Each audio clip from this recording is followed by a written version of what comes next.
Hi, this is Mr. Lee from Apple Valley High School Physics, and I'm going to run through the sound investigations so that you can do these if you missed the ones in class. I'm going to pause this right now and then we'll pick up with investigation number one. So investigation one is the glass cylinder investigation, and what we're going to do is I'm going to do the parts that you can't do on your own. The first one is actually whistling, and you can do that yourself. So what I'm going to do now is I'm going to fill this graduated cylinder with water, and I want you to listen to the sound that it makes when the water goes into the cylinder. So I'm going to turn my faucet on. Now listen to the sound that the water makes when it fills up the tube.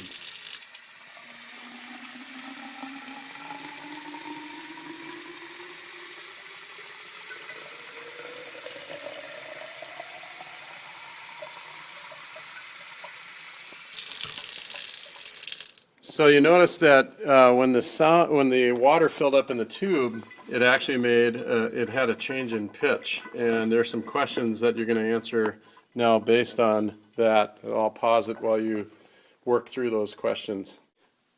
Okay, now for the next one, I'm going to take a Coke bottle, and I filled it about half full of water, and what I'm going to do is blow across the top of it, and you want to listen to the sound that it makes when I blow across it. So I'm going to go like this. I'm also going to try it with a larger Coke bottle. This one is a 16 ounce. So, and this one's empty, and I want you to listen to the tone that it makes.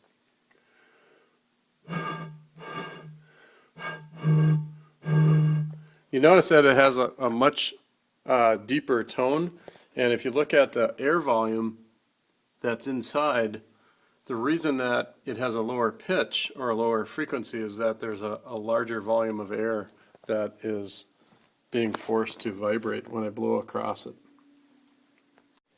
All right, for the next question for station one, what I'm going to do is I've got two bottles that are about the same size, and one's half full of water, that's this one, and the other one's empty, that's this one. What I'm going to do is blow across both of those so you can listen to the tone that they make when I blow across them. Then I'm going to tap them on the outside. So I'll set my camera down and kind of point it towards the bottles. And hopefully you'll be able to see that when I tap on them. So I'll blow across first. And that has a high pitch. That's the one with half full of water. And then this one, that's got a lower pitch. Now what I'm going to do is tap them on the outside so that you can kind of compare what's vibrating when I tap it as compared to blowing across it. So here's tapping it. You notice the pitch or the frequency that makes. Now the one that's empty, and that had a higher pitch than the one that was half full of water. Okay, now we're at station two, and in that one we've got a bucket about 2/3 full of water. I've got some tuning forks. This one is 256 hertz, so that's a C, and then I have a 320 hertz tuning fork, and that's an E. And the first thing that I'm going to do is I'm going to strike them with this strike pad so that you can hear the tone that they make when they vibrate. And I hit that one a little bit hard. You can kind of see the vibration of the two tines. That's the two pieces of the tuning fork. And when I set it on the table by the base, you can actually hear it better because I'm forcing the table to vibrate as well too. So that was the C. I'll do it again with the E, and it'll be a slightly different pitch. That one's a little bit higher. You might be able to see the vibrations of the two tines. And then when I set it on the table, it gets louder because we're forcing the table to vibrate as well too. The next thing that we're going to do might be kind of hard to see, but what I'm going to do is I'm going to strike the tuning fork and then put it into the water. So we're going to kind of look for some glare off the water, and that'll help us see the interference pattern that's produced when it goes in the water. So here goes. And it might be kind of hard to see that. What you should have noticed, if you could look at it closely, and it's probably hard to see with the camera, but this would be the pattern that the two tines make in the water. They actually produce an interference pattern pretty quickly, but then it dissipates right away. All right, for this next part, what I'm going to do is I'm going to hold the tuning fork and move it across in front of the microphone to see if you can hear the change in loudness. This may work, it may not work, we'll give it a shot. So I'm going to move it across in front, and you may be able to hear a change in the loudness as it comes by.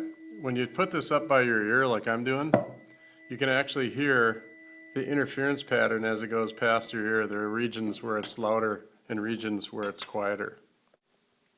Station 3 was the ringing bells in a bell jar, and that's actually a demonstration we did in class.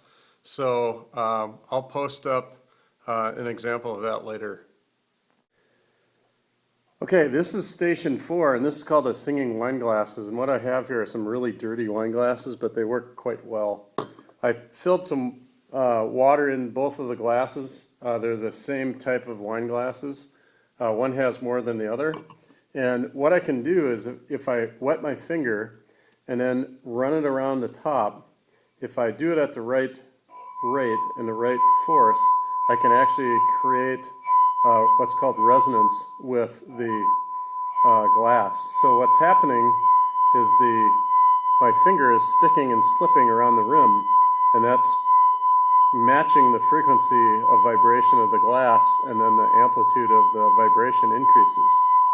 And you notice that when I switch to the glass that has more water, it has a lower pitch. And that's because we're forcing more water to vibrate, and so there's more matter that's being forced to vibrate, and that creates a lower pitch or a lower frequency. What I also want to do, I'll see if I can do this, is if you actually look at the interference pattern that's produced by the glass, you might be able to see an interference pattern that actually follows my finger. So if you were to kind of sit along with the finger as it goes around, you'd see a stationary interference pattern. Kind of neat. Okay, this is Station 5, and what we're going to do with this, I call this closet physics because we're using a hanger. And what we're going to do is we've taped some string onto the end of the hanger. And this is one actually where you may want to try this yourself, because you won't be able to hear the effect that this has when you listen to it through the string. But if you take the hanger and hold it upside down like I am right here, and just hit it against the wall, it doesn't make a very good sound. It's just kind of a thud. But when you take it and take the strings and push them up next to your ears, and then do the same thing, you get a really loud gong sound, almost like Big Ben, the clock tower in England, when it chimes on the hour. So the same thing, I run the hanger into the wall, and the sound that I can hear is completely different than the thud that you hear because of the sound waves going through the air. Here's the thud that it makes again. It's pretty boring, but when you put it up to your ears, it's quite impressive. Okay, for this station, this is Station 7, what we're going to do is, this is tube resonance with tuning forks. So I have 3 tuning forks. I have a 512 hertz, I have a 320 hertz, and then I have a 256 hertz tuning fork. And what I'm going to do is I'm going to submerge this tube with a 1/2 meter stick on it into this graduated cylinder, and by doing so I create a column of air inside the smaller tube. What I'm going to do then is I'm going to strike this tuning fork on my hand and then hold it vertically over the tube, and there's a particular height where the loudness of the sound produced, it just goes way up because of resonance. And when that happens, it only happens for certain wavelengths of the sound waves for that particular frequency. So for example, this 512 hertz tuning fork will resonate at about 16 centimeters. So I'll show you that right now. And you'll notice as I get towards that point, it's about 16 centimeters from the top of the tube to the water level, and the amplitude gets much louder, but if I go past it, it's quieter. So it's right at about 16 centimeters where it's at its loudest, and that's when there's about a quarter wavelength in the tube for the sound wave, and the opening at the top is actually an antinode, and the base at the water level is actually a node. So if you multiplied that length by 4, that would actually be the wavelength of the sound wave. I'll do the same thing for the 320 hertz.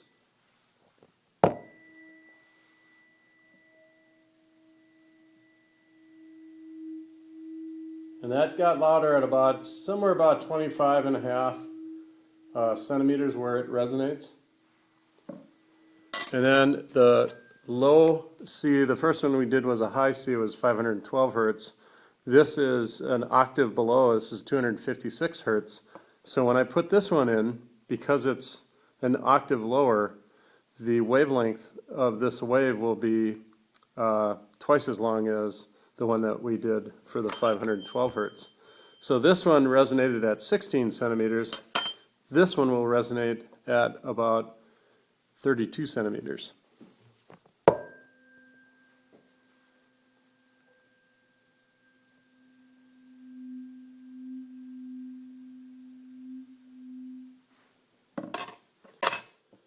And that's it for station 7.